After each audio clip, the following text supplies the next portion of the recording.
Isa sa mga pinakamahalagang elemento ng buhay ay kapayapaan.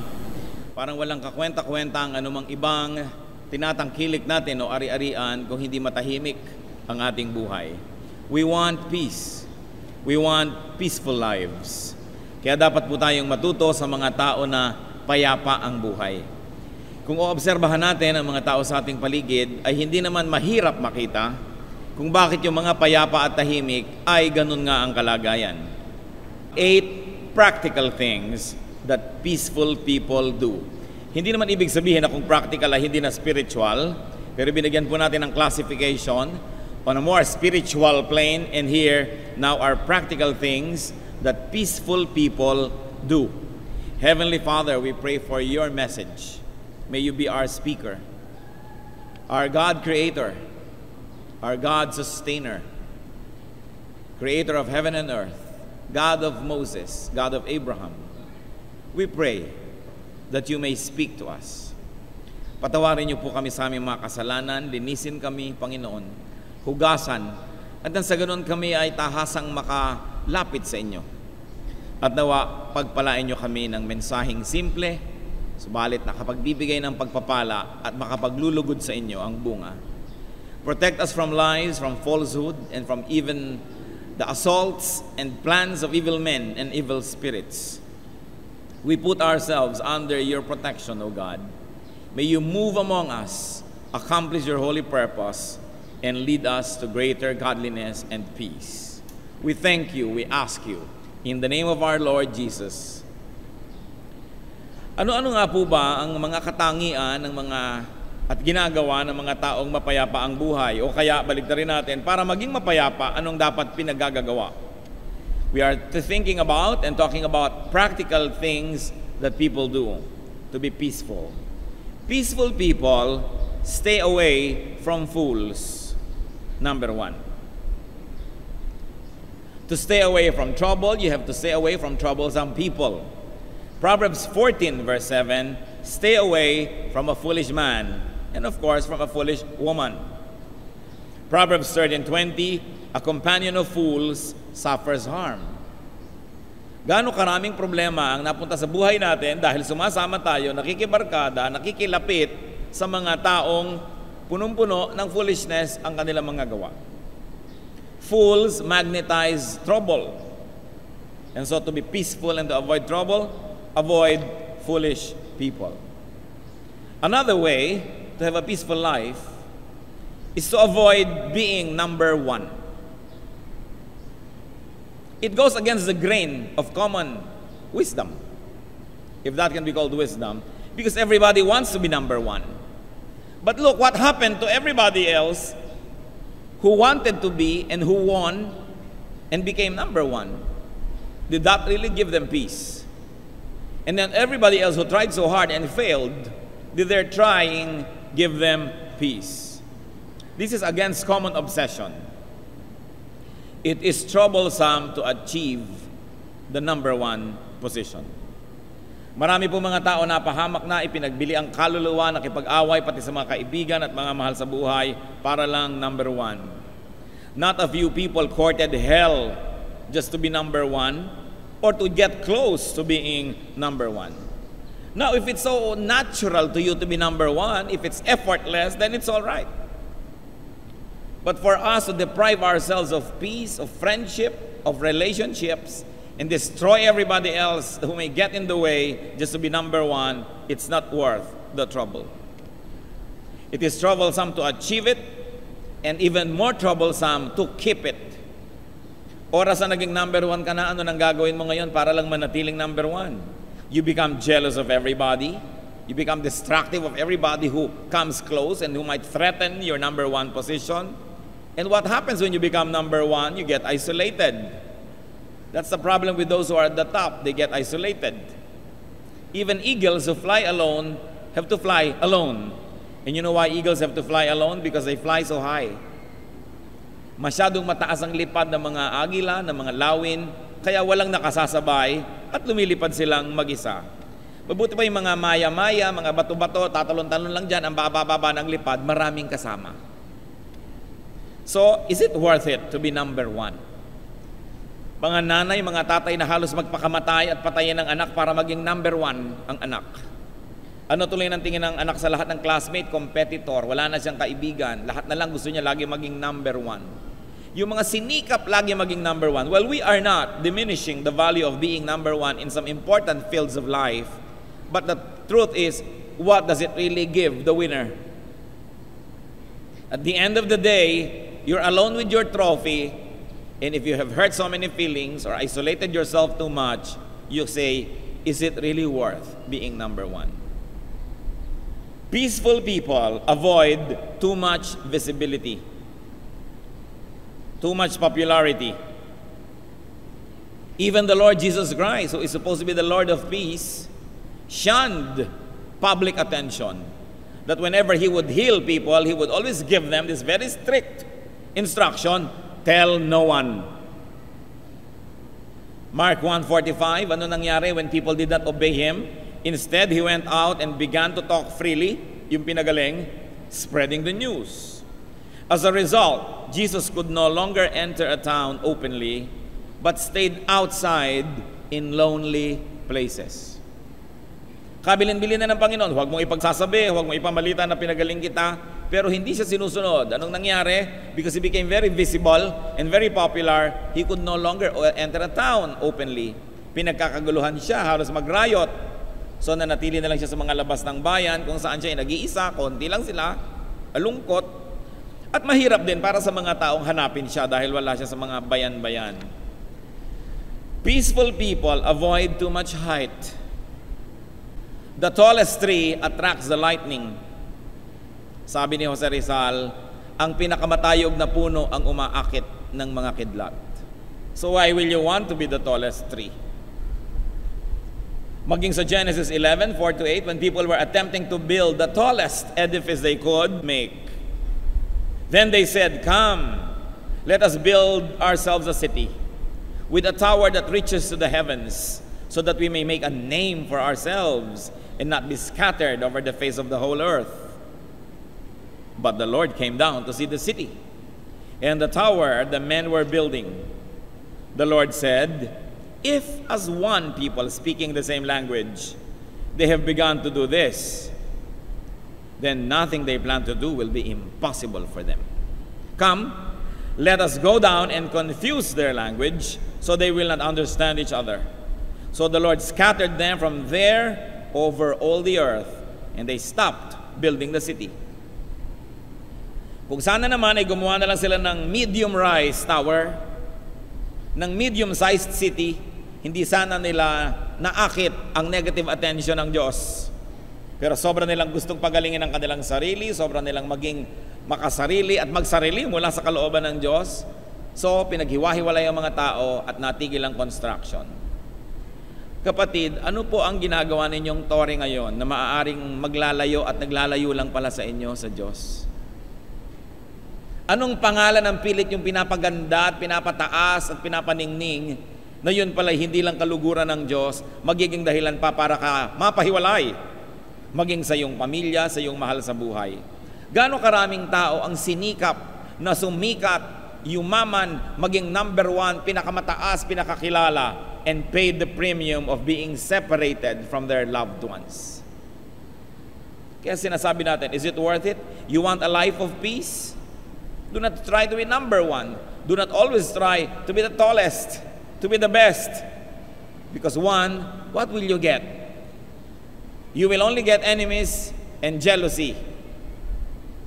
Because those that you beat will be jealous of you and they will do everything to beat you the next time.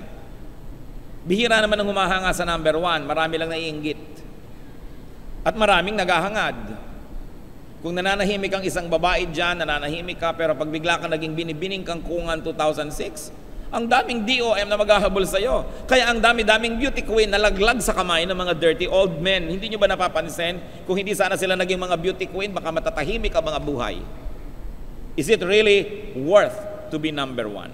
Pero may mga beauty queen naman tahimik ang buhay, hindi naman lahat magulo. Ang ibig natin sabihin, sapagkat sobra ka nagiging kaakit-akit at kapansin-pansin, lahat tuloy ng mga negative things na mamagnetize mo na rin, pumupunta na sa'yo.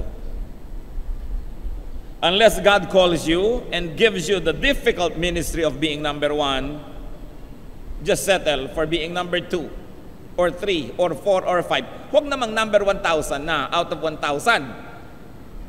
Kasi number 1 ka rin doon pag binaligtad. No? Don't be on the extreme. Look at Moses. He was peaceful while he was Egypt's prince, or number 2 or less. But he started to have troubles when he became Israel's number 1 and leader. Takot-takot na gulo ang pumasok sa kanyang buhay nung naging number 1 siya sa Israel. Kaya lang tinawag kasi sa ng Diyos. Ibang storya naman yon. Pero may mga tao ni hindi tinatawag ng Diyos, ipinagpipilitan nila maging number 1 sila. Bakit? Gusto mong maupo lagi sa presidential table? Gusto mong laging nababati ka ng madlapag yung birthday? Gusto mong maraming nagbabaw sa'yo at nag-good morning? Hindi naman nakakain yon. Hindi mo maipapamili sa supermarket yon. Bakit mga tao gustong-gustong sikat, kilala sila? Nakikipagkasira. Sa isang organisasyon, number 2 sila o number 3, makikipag-away sila sa number 1, makikipag-agawan ng follower para maging number 1. And then pag number 1 na sila, ano ngayon? May iba na namang aagaw ng pagka-number 1 sa kanila. So matapos silang agawin yon kung kanino, habang buhay nilang ipagtatanggol sa mga gusto ring mang-agaw, is this the way you want to live? Meron lang siguro isang number 1 na talagang dapat lang hangarin. Mga ginang, dapat number 1 kayo ng inyong mister. Ang totoo nga, dapat number 2 kayo eh. Dapat ang Diyos niya na ang number 1 eh. Kasi kung si Lord ang number 1 ni mister, number 2 lang kayo, nakakatiya kayo, wala na number 3. Pero kung gusto niyo rin maging number 1, problema rin yun. Nadaig niyo pa ang Diyos sa kanyang puso. Mamaya may number 4, 5, 6. Settle to be number 2. It's less troublesome.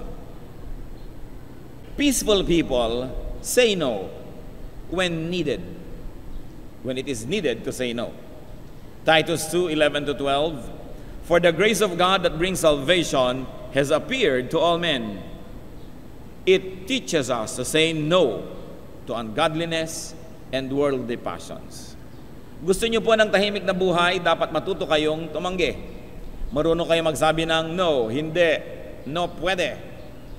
Kasi yung mga kaladkarin, yung mga hindi makatanggi, yung mga kahit ayaw na, napapa-oo, yan ang nasusuong sa gulo. At kahit nagplano ng isang matahimik na araw, hinila ng kung sino patungo sa gulo, napapasama dahil hindi marunong tumanggi. Isang dapat na pag-aralan natin mga Pilipino.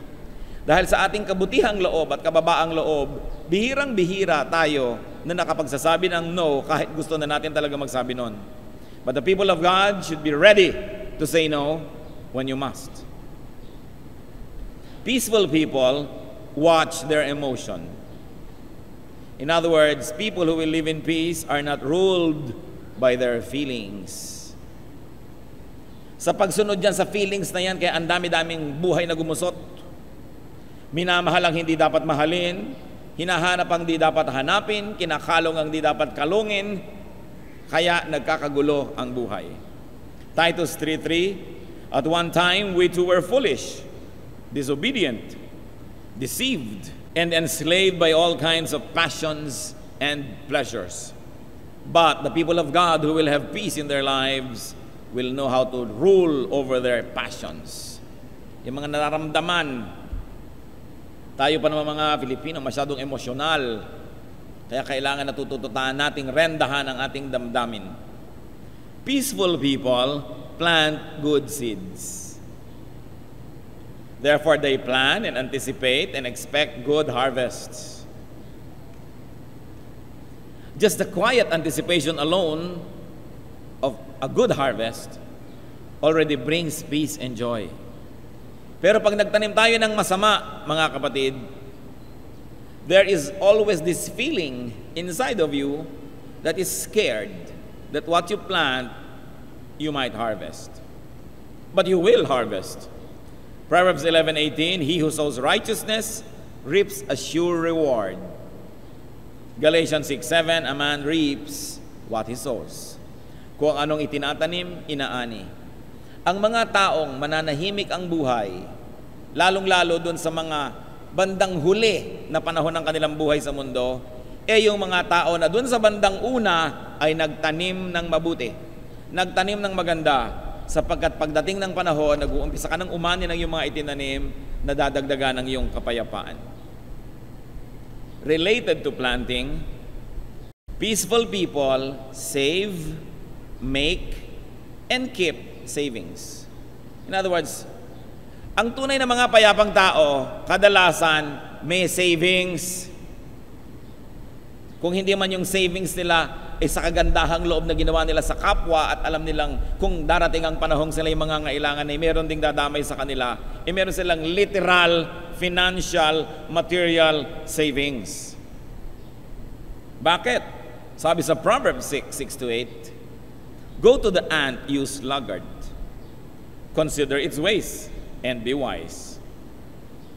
It stores its provisions in summer and gathers its food at harvest."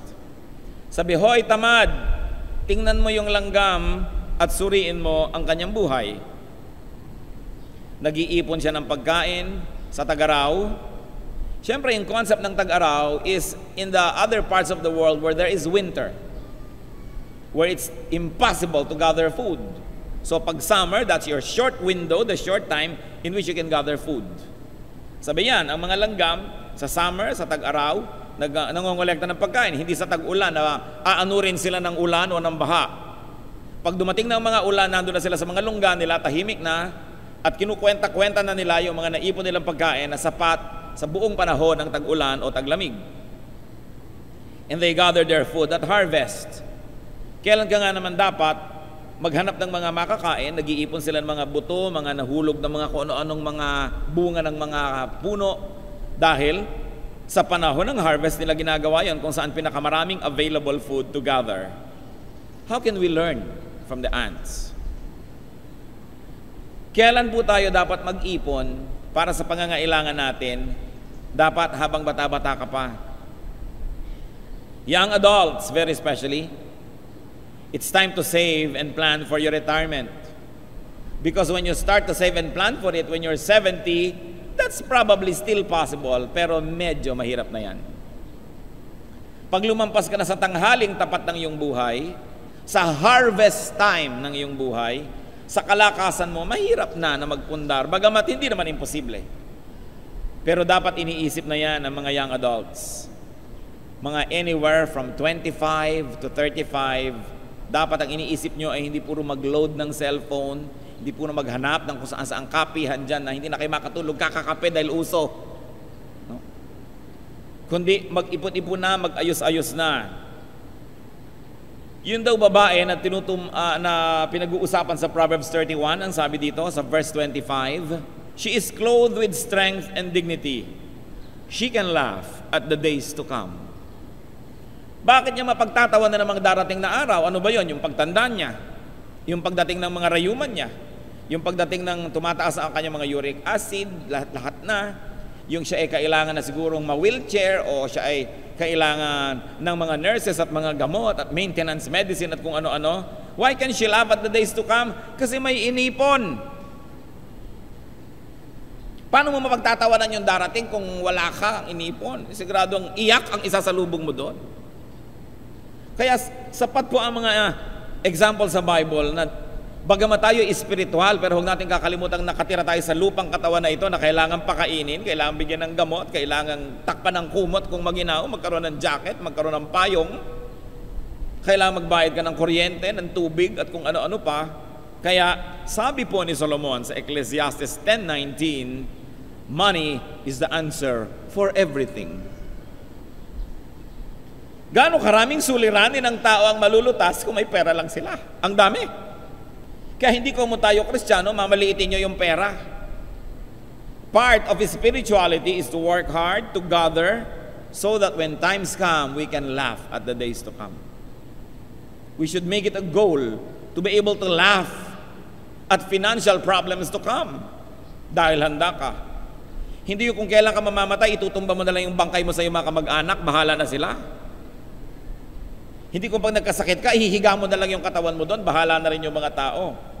Bagamat sa ilan siguro sa atin, medyo advanced na yung panahon, may edad na tayo para magsimula pa magsikap muli. At kung tayo naman ay gumawa ng mabuti sa ating mga mahal sa buhay, binigay natin yung best, din sila ang ating retirement plan. Pero yung mga bata pa, Yung kaya pa natin magplano, gawin nyo yan. Mga young adults, ngayon pa lang, iplano nyo na. You must be clothed with strength and dignity when you grow old. Alam nyo ibig sabihin nun? Dapat nababalot kayo ng pera. Dahil yung strength and dignity, hindi mo ma-afford pag wala kang pera. So, hindi tayo dapat mukhang pera at hindi tayo maibigin sa pera, pero dapat gumawa tayo ng marami niyan habang kaya natin. Kasi kung ayaw nyo, pwede nyo naman ibigay sa akin. Di ba? Pwede nyo ibigay sa iba. Kung ayaw nyo talaga, pero ayaw nyo nga ba? Akala kasi nung iba, kung sila Kristiyano, hindi na pinag-uusapan yung mga bagay na yan. But you make and keep savings so that you will have peace. Hindi yung bumubula na yung bibig, tumitirik na yung mata, nag-iisip ka pang uminom na lang ng kortal, kung meron pa nun, kasi wala kang pambayad sa ER. Ang hirap naman yata nun. No? Kaya kung tahimik at payapa, dapat meron kang sinalansan ng konti dyan. Peaceful people pace their lives. They pace their time. Nakaschedule ang mga bagay-bagay. Bagamat meron naman tayong flexibility, pero may plano ka man lang kung anong gusto mong gawin sa buhay. What do I want to achieve this next 2 years? What do I want to achieve this next 5, 10, 20 years? Kailan ako magse-semi-retire? So anong dapat kong gawin ngayon para mangyari yung plano ko na yan? Dapat meron tayong kalendaryo man lang. Psalm 90 verse 12, teach us to number our days aright. Turuan nyo kaming magbilang ng araw o bigyan ng halaga ang mga araw at hindi lang ito bilangin. So, teach us not only to count the days, but to make the days count. Very crucial. At sa Ecclesiastes 3:17, sabi ni Solomon na pinakamatarunong na lalaking naglakad sa balat ng lupa, for there will be a time for every activity, a time for every deed. So, paano po natin maiiwasan na lagi nagkakandara, nagmamadali, nag-aapura dahil hindi peaceful yung ganong paraan? Number your days. Gusto nyo makakaalis kayo sa bahay sa umaga ng mapayapa, tahimik, gabi pa lang, planchahin nyo na isusuot nyo. Kung kayo ang namamlansya. Ipilan nyo na yung sapatos, yung medyas, yung belt, yung isusuot nyong lahat-lahat, yung bag, para hindi sa umaga, nagkakandara pa, kahabol ka ng habol, kung ano-anong ginagawa mo, ang gulo-gulo tuloy. So, there is a time for everything. When it is planned, you will be peaceful. Napakahirap na may kasama ka sa bahay, lalo asawa mo, tatay mo, nanay mo, o husband o wife mo, na ang gulo-gulong mamuhay. Aalis na lang kayo, tatakbo pa uli pabalik dahil wala pa pala siyang belt. Tapos hinahanap yung plancha sa ilalim ng mga kaldero. 3 kwarto na ang napasok, hinahanap yung sapatos niya. Huwag kayong mamumuhay ng ganyan, hindi yan makadiyos kasi magulo. At pag magulo, umiinit ang ulo mo. Pag mainit ang ulo mo, mahirap maging mabait, mahirap maging mabuti. Nagkakanda-away-away ang mga tao. If only they would number their days and number their minutes and plan, then you will live peaceful lives. Finally, for today, peaceful people accept what cannot be changed. You change everything you can by God's help and accept things that you cannot change. It means we transcend troubles with faith and spirituality. In God, we believe for everything else that we cannot accomplish as humans. Itong si Paul, meron po siyang tinatawag na thorn in the flesh. Kung ano man yung pahirap sa buhay niya na yon, hindi tinukoy. 2 Corinthians 12:7-10. To keep me from becoming conceited because of these surpassingly great revelations. So napakarami palang ibinigay ng Panginoong Diyos kay Paul. So para huwag siyang maging mayabang, there was given me a thorn in my flesh, a messenger of Satan to torment me. 3 times I pleaded with the Lord to take it away from me, but he said to me, my grace is sufficient for you, for my power is made perfect in weakness. Therefore, I will boast all the more gladly about my weaknesses, so that Christ's power may rest on me. That is why, for Christ's sake, I delight in weaknesses, in insults, in hardships, in persecutions, in difficulties. For when I am weak, then I am strong. Sabi ni Paul, para ako siguro pigil na maging mayabang sa dami ng ibinigay na blessing sa akin ng Diyos. Binigyan ako nitong isang pabigat na ito, isang pahirap na ito na ayaw ko. 3 beses ko nang hiniling sa Diyos na alisin, pero sabi niya, no. Iyan niya nandyan sa'yo. At ang lagi mo rin ako maalala na merong mga bagay sa iyong buhay na kung hindi talaga mo iaasa, wala ka magagawa. It kept him under check from believing in himself too much. At sabi niya, dahil ganyan, ipagmamalaki ko pa at ikagagalak na may mga ganitong pahirap at kakulangan sa aking buhay. Kung si Jesus naman ang pupuno ng mga kulang ko, ikalulugod kong magkaroon ng ganitong kulang. Kung si Jesus naman ang hahagod sa aking sakit, ikalulugod kong may sakit ako. At kung si Jesus naman ang aalo sa akin dahil ako'y tinatanggihan ng iba, ikalulugod ko rin ang pagtanggi nila sa akin. Ganong klaseng pananalig. Na sa Panginoong Jesus natin iaasa ang mga bagay na gustuhin man nating mawala ay nandyan, o gustuhin man nating makamit ay wala naman talaga. Sa grasya ng Diyos tayo aasa. At pag yan po, nailagay natin sa ating isip at naipamuhay natin, walang duda na kapayapaan kaysa gulo ang magiging tunay na flavor ng ating buhay. Ang mahalaga, peace. And a peaceful life is a product of discipline. It is a product of hard work. Hindi basta-basta nagiging payapa ang buhay ng isang tao. Yan ay kanyang pinagsisikapan. Sa katalinuhan ay tinatanggal niya ang mga nakakagulo. Tinatangkilik niya ang lalo pang nakakapagpapayapa. At lagi siyang buong talinong namimili kung alin ang ilalagay at tatanggalin sa kanyang araw, sa kanyang buhay. Dahil bawat tao, bawat bagay na bigyan natin ng pansin at bigyan natin ng puwang ay maaaring magdala ng gulo o katahimikan. Ano pong mga gulo ang dinadala sa inyo ng ilang tao? Anong gagawin natin sa mga ambisyon natin na nagpapagulo lang pala sa ating buhay? A peaceful life is to be desired, but just the same, it must be worked for. Discipline is important. Let us incline ourselves to peaceful lives. Let us cultivate a peaceful lifestyle. At napakahalaga po yan sapagkat baliwala nga ang lahat ng ibang mga magagandang bagay kung hindi naman payapa ang ating buhay. Aming Diyos, kami po ay patuloy na humihingi ng karunungan sa inyo. Ipakita mo sa amin kung alin sa mga pinag-usapan namin, Panginoon, ang kailangan naming sundin agad. Practical ways to attain peaceful lives. Bigyan mo kami ng karunungan para huwag kaming madaya ng emosyon, huwag kaming madaya ng pagmamadali o kakulangan ng oras. Teach us to discipline and put structure into our time so that we will always have enough time to think, to pray, to meditate. Diyos na mahabagin, aming Ama ng kapangyarihan. Narito yung mga anak dahil sa pagsusuri ng buhay, they classify their lives as troubled. This is not the kind of life you want your people to have, O God. Hindi ito ang kalooban mo para sa amin.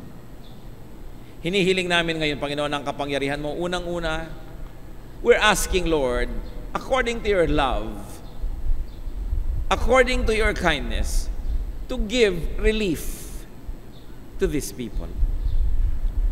Bigyan mo, Panginoon, ng isang kagyat na ginhawa, kahit hindi pa nalulutas sa mga suliranin, hindi pa naaayos sa mga gulo, isang mapagpalang himala ang ibigay mo. Hipuin mo mga puso ng mga nananalig ng mga anak mong ito, at sa kabila ng lahat ng gulong dinadala nila ngayon sa iyong paanan at isinusuko, hipuin mo, Panginoon, at pagkalooban ng kakaiba, mahimalang kapayapaan at katahimikan ng loob.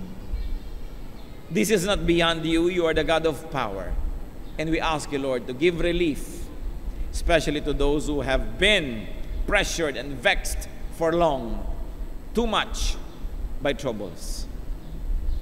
At matapos siyang kagyat na ginhawang hinihiling namin, Panginoon, kasunod namang humihingi kami na bigyan mo ang mga anak mong ito ng karunungan na makilala ang pinag-uugatan ng kanilang mga gulo. May they recognize all the windows and doors through which trouble enter their homes, their hearts, their lives, and may they learn to shut these windows and doors. At kung ano pa po yung mga pumasok na mga gulo na bigyan mo sila ng lakas ng loob, ng isip, na paalisin at palayasin sa kanilang buhay ang mga nanggugulo dito. Nawa, Panginoon, bibigyan mo kami ng discernment so that we may recognize troublemakers and refuse entry into our hearts. May we recognize elements, people, situations, dreams, goals, aspirations, objectives that are nothing but vexations and deception from the evil one. Ituro mo sa amin kung alin lang ang tunay na mahusay, tunay na mabuti, at bigyan mo kami, Panginoon, ng karunungan na ito'y sundin. Mga kapatid, lift up your hearts to God. And may the Lord our God, creator of heaven and earth, and may our Lord Jesus, Prince of Peace, touch your hearts.